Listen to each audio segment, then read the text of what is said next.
नमस्कार, मैं हूं शम्स ताहिर खान और आप देख रहे हैं वारदात। कहानी एक हीरो की मौत की जांच से शुरू होती है, लेकिन धीरे धीरे ये जांच हाशिए पर चला जाता है। इसके बाद उभरती हैं कुछ हीरोइन जिनका नशा सर चढ़कर बोलता है। सुशांत केस में अब तक इतने मोड़ आ चुके हैं कि चौराहा तो छोड़िए, किसी सीधी सड़क पर भी खड़े हो जाएं तो समझ में नहीं आता कि ये रास्ता किधर जाता है। सुशांत केस के मामले में अब तक जो कुछ हुआ वो आप सब जानते हैं, लेकिन अब ये मामला सीधे बॉलीवुड और बॉलीवुड की कुछ नामचीन हीरोइन तक से जा जुड़ा है। पार्टियों के बहाने बॉलीवुड में नशे का दरिया बहता है, ये तो सब जानते हैं, लेकिन किसी रोज इस दरिया में गोते लगाने वाले लोग यूं बेनकाब भी होंगे, उन पर कानून का शिकंजा भी कसेगा, ये किसी ने भी नहीं सोचा था। इक्के दुक्के मामलों को छोड़ दिया जाए तो अब तक बॉलीवुड का ये ओपन सीक्रेट ओपन होकर भी कुछ इतना पोशीदा था कि कभी कानून की नजर में आया ही नहीं। लेकिन सुशांत सिंह राजपूत की रहस्यमयी मौत की जांच क्या शुरू हुई? नशे की काली दुनिया में खुशियां ढूंढने वाले बॉलीवुड की असलियत सामने आ गई। सुशांत की गर्लफ्रेंड रिया के बहाने अब तक बॉलीवुड के इर्द गिर्द पनपने वाले ड्रग्स के छोटे मोटे तलबगारों तक ही नारकोटिक्स कंट्रोल ब्यूरो के हाथ पहुंच रहे थे। लेकिन जब से दीपिका पादुकोण, श्रद्धा कपूर, सारा अली खान और नम्रता सिरोडकर जैसी एक्ट्रेस का नाम इस ड्रग नेटवर्क से जुड़ने की बात सामने आई, मानो पूरा का पूरा बॉलीवुड ही सख्ते में आ गया। यहाँ कंबल ओढ़कर घी पीने का पुराना रिवाज रहा है, मगर अब कंबल के नीचे छुपे नशेड़ियों की धड़कन कुछ यूं बढ़ी है कि जाने कब कहां से किसकी पूछताछ में किसका नाम सामने आ जाए और एक ही झटके में किस्मत 5 स्टार जिंदगी से उठाकर जेल की 4 दीवारी के अंदर पटक दे, ये कोई नहीं जानता।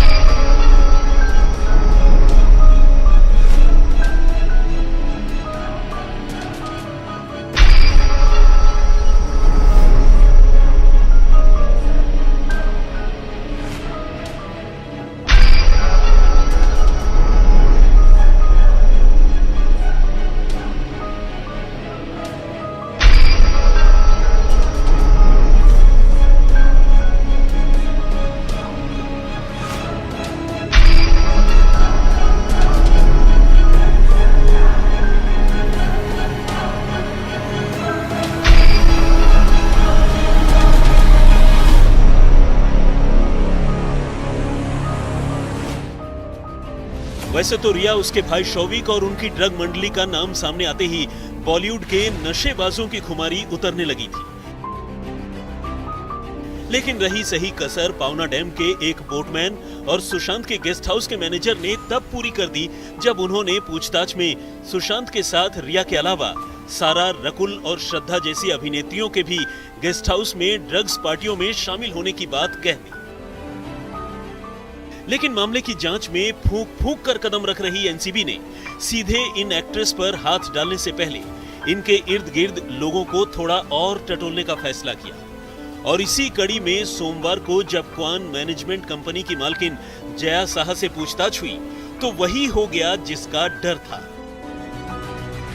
क्वान की मालकिन से लेकर मैनेजर तक ने कई अभिनेत्रियों को ड्रग्स की खेप मुहैया करवाई थी और इसके सबूत उनके मोबाइल फोन में अलग अलग चैट की सूरत में मौजूद थे।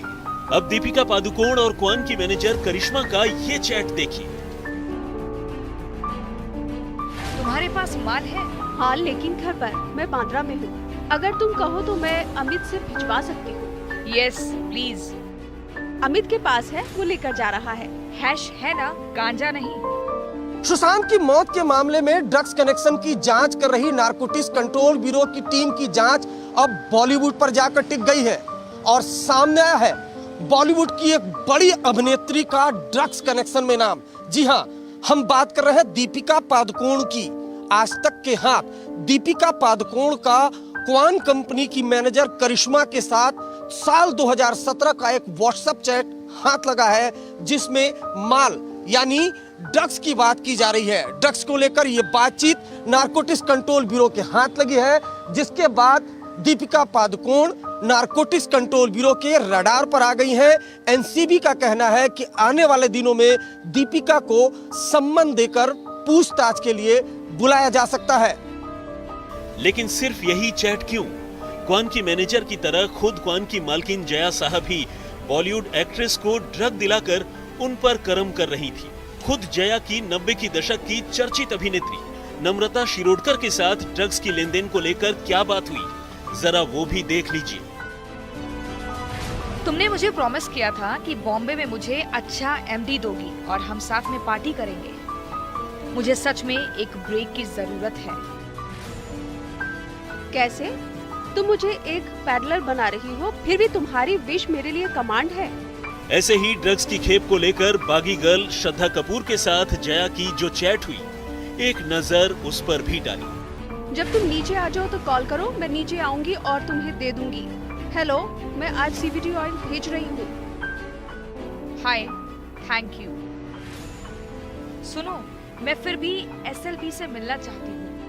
बात यही नहीं रुकती। दरअसल दीपिका पादुकोण के बाद अब एक और बॉलीवुड की बड़ी एक्ट्रेस नारकोटिक्स कंट्रोल ब्यूरो के रडार पर आ गई हैं। जी हाँ, और उन बॉलीवुड एक्ट्रेस का नाम है दिया मिर्जा। दरअसल कुछ दिनों पहले अनुज केसवानी नाम के एक बड़े हाई प्रोफाइल ड्रग पैडलर को नारकोटिक्स कंट्रोल ब्यूरो की टीम ने गिरफ्तार किया था।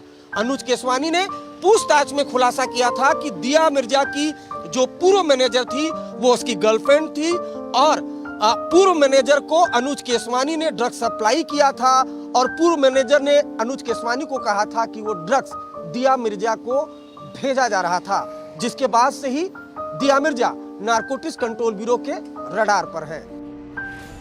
जाहिर है इन चैट के सामने आने के बाद जया और उसकी मैनेजर करिश्मा के साथ साथ दीपिका पादुकोण, श्रद्धा कपूर और नम्रता शिरोडकर की मुश्किलें भी बढ़ गई हैं। एनसीबी इन अभिनेत्रियों को भी पूछताछ के लिए बुलाने की तैयारी कर रही है, लेकिन मामला यहीं तक नहीं है। जया और उसकी ड्रग टोली के साथ साथ अब इन अभिनेत्रियों से पूछताछ में आगे किस किस का नाम सामने आ सकता है, ये कोई नहीं जानता। दिव्येश सिंह के साथ अरविंदो झा, मुंबई, आज तक। तो मामला बॉलीवुड के हीरोइन तक जा पहुंचा है। उनके नशे के बारे में एनसीबी लगातार जांच कर रही है, लेकिन इसी एनसीबी के सामने रिया चक्रवर्ती भी पेश हुई थी, जो इस वक्त जेल में है।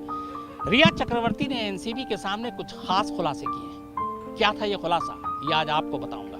लेकिन सबसे अहम बात ये कि रिया चक्रवर्ती ने अपने इस बयान में जो उन्होंने एनसीबी के सामने दिया था, बताया कि आखिर सुशांत कब ड्रग्स लेने लगे, कब ड्रग्स के आदी हो गए और कब ड्रग्स के ओवरडोज लेना उन्होंने शुरू किया था। सुशांत केस की आरोपी नंबर 1 रिया चक्रवर्ती और ड्रग अब्यूज के एंगल से मामले की जांच कर रही एजेंसी एनसीबी का फर्स्ट एनकाउंटर बेहद फिल्मी रहा। एनसीबी के सम्मान पर जब रिया पूछताछ के लिए एजेंसी के दफ्तर पहुंची तो जांच कर रहे अफसरों ने छूटते ही उससे पहला सवाल पूछा कि आप खुद को कैसी एक्ट्रेस मानती हैं।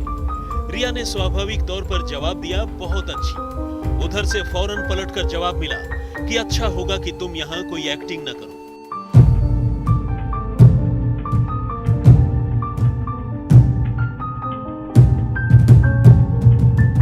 रिया सख्ते में आ गई और इसी के साथ एनसीबी की ओर से सवालों का ऐसा सिलसिला शुरू हुआ कि रिया कानून के चंगुल में फंसती चली गई। रिया से एक्टिंग वाली पहली अनौपचारिक बातचीत के बाद ही उससे पहला सवाल पूछा गया, सुशांत कब से ड्रग्स ले रहा था? सही तारीख बताना मुश्किल है, लेकिन जैसा मैंने बताया कि फिल्म केदारनाथ की शूटिंग के वक्त सुशांत ने ज्यादा ड्रग्स लेना शुरू किया। पहले बहुत कम लेता था। रिया ने बताया कि केदारनाथ की शूटिंग हिमालय की तराई में हो रही थी, जहां आसानी से ड्रग्स मिल जाती थी, खासकर गांजा। यहां सुशांत को सारा की कंपनी भी थी और इन दोनों के साथ साथ तब फिल्म केदारनाथ की यूनिट के ज्यादातर लोग ड्रग्स लेने लगे थे। रिया के शुरुआती बातों से ही एक बात तो साफ थी कि एनसीबी के सामने वो खुद को पाक साफ दिखाने की कोशिश कर रही थी। साथ ही उसने सुशांत पर भी कई इल्जाम लगाए। तुमने कहा कि सुशांत ड्रग्स लेता था, लेकिन इसका कोई पुख्ता सबूत है तुम्हारे पास? सुशांत जब मुंबई फिल्म इंडस्ट्री में आया तभी उसका सर्कल बन गया था। पार्टी कल्चर में ड्रग्स चलता था, लेकिन उसे इसकी लत नहीं लगी थी। आखिरी महीने में वो ड्रग्स पर ही निर्भर थे। वो ड्रग्स डिपेंडेंट थे। इसकी वजह मीटू मूवमेंट हो सकता है, लॉकडाउन भी हो सकती है। एक दिन में 10 से 12 डोप्स लेना और वो भी marijuana, सही मायने में आदमी का दिमाग डिपेंडेंट हो ही जाएगा। रिया की माने तो वो और रिया जिस गाड़ी में होते थे उसके पीछे दूसरी गाड़ी में सुशांत का स्टाफ चलता था और अक्सर वही बड के रोल यानी ड्रग्स वाली सिगरेट बनाकर सुशांत को दिया करते थे। अगर कभी बाहर ट्रैवल करते थे या अपनी गाड़ी में जाते थे तो एक गाड़ी में सुशांत और रिया होती थी, जबकि उनके जो पीछे दूसरी गाड़ी हो रही थी उसमें उनके स्टाफ होते थे और हमेशा ड्रग्स उस दूसरी गाड़ी में होता था, क्योंकि सुशांत को ये लगता था कि अगर गलती से कभी वो पकड़े गए तो कम से कम उनकी गाड़ी में ड्रग्स ना मिले, बल्कि उनके पीछे जो गाड़ी चल रही है उस गाड़ी से ड्रग्स बरामद हो, ताकि उनके ऊपर कोई आंच ना आ सके। सवाल जवाबों का ये सिलसिला 8 जून की तारीख तक भी पहुंचा, जब रिया सुशांत को छोड़कर चली गई। एनसीबी ने सीधा सवाल पूछा, जब सुशांत इतने परेशान थे, तुमने कहा कि वो डिप्रेशन झेल रहे थे, तो तुम सुशांत का घर छोड़कर क्यों चली गई? रिलेशनशिप बोझ बनती जा रही थी। सुशांत की जिंदगी में ज्यादा अहम रोल नजर नहीं आ रहा था। पूरी लाइफ सुशांत के आसपास ही घूम रही थी। लगा नहीं था कि सुशांत के साथ रहकर जिंदगी में आगे बढ़ सकती हूँ, करियर आगे बढ़ सकता है। एनसीबी के सवाल यही नहीं रुके। रिया से 3 दिनों तक हुई पूछताछ में एनसीबी ने हर वो सवाल पूछे जो इस मामले की तह तक पहुंचने के लिए जरूरी थे, और रिया ने हर सवाल का जवाब भी दिया। ये और बात है कि उसने हर जवाब के साथ खुद को डिफेंड करने की भी पूरी कोशिश की। शम्स ताहिर खान, मुंबई, आज तक। केदारनाथ से शुरू हुआ ड्रग्स का सफर कैसे लॉकडाउन के जरिए धीरे धीरे आगे बढ़ता गया, पूरी कहानी इस ब्रेक के बाद आप देखते रहिए वारदात। एक इंटरव्यू में रिया चक्रवर्ती ने यह दावा किया था कि उन्होंने कभी ड्रग्स नहीं लिया, यहां तक कि वो डोप टेस्ट या अपना ब्लड टेस्ट कराने को भी तैयार थी।